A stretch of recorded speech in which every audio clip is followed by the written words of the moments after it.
Informasi yang kami dapatkan, kajian ini telah sampai di ma'rifatullah.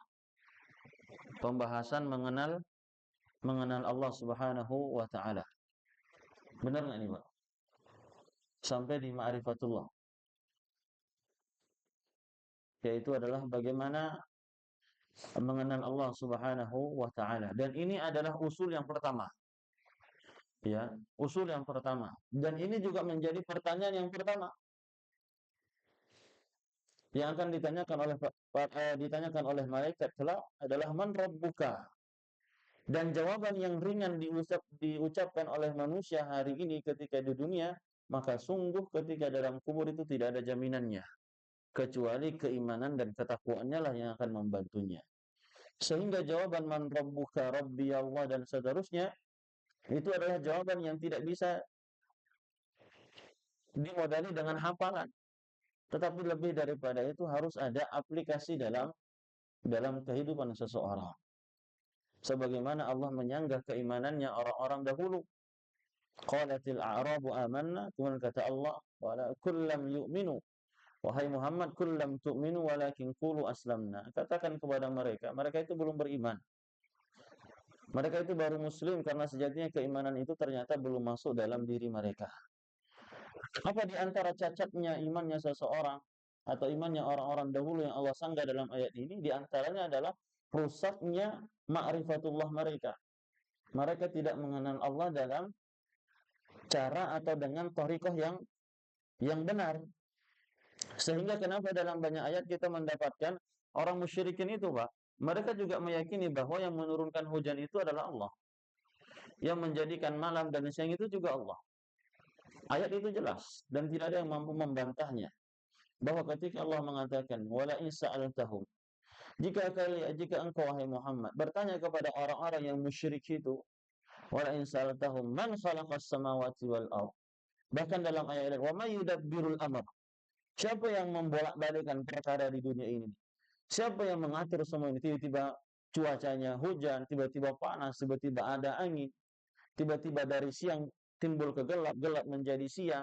Kemudian siapa yang menciptakan semua ini? Orang-orang musyrik juga meyakini bahwa adalah Allah. Mereka juga mengatakan adalah Allah yang menciptakan. Nah, namun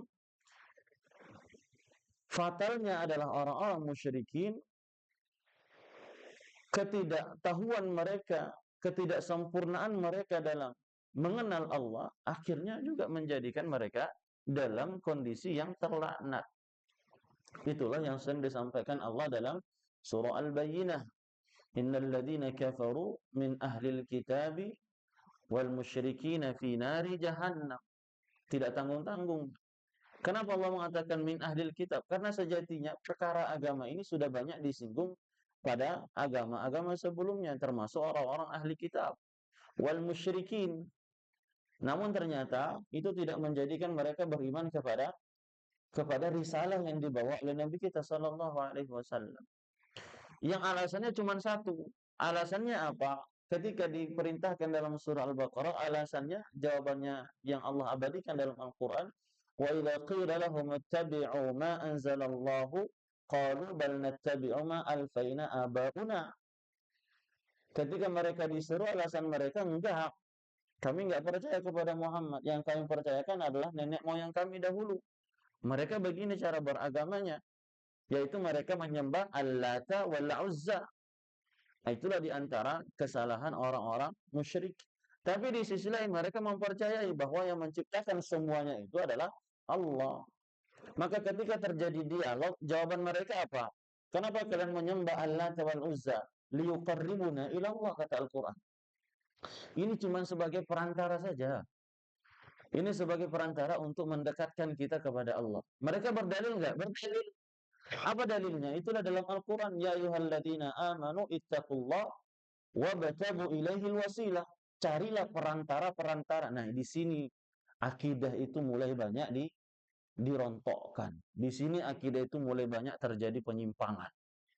Ketika seseorang salah memaknai wasilah yang sesungguhnya, akhirnya mereka mencari wasilah bahwa boleh menyembah pohon kalau tujuannya kepada Allah.